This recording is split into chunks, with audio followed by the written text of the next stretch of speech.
When working with PowerPoint 365, it's important to know how to make your slides more visually appealing and professional. One of the simplest ways to do this is by inserting images. In this video, you will learn how to insert images into your presentation slides in a few quick and easy steps. To begin, go to the Insert tab on the ribbon. Then, choose Pictures. From there, you'll have several options. If you already have the image saved on your computer, click on this device. A file browser will open, and you can select any image from your computer.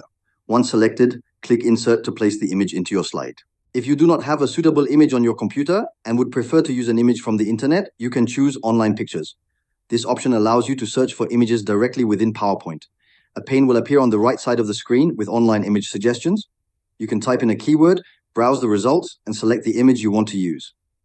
After that, just click Insert and the image will be added to your slide. Using either method, the image will be placed onto your slide, enhancing the visual quality and professionalism of your presentation. You can then resize, move, or further edit the image as needed.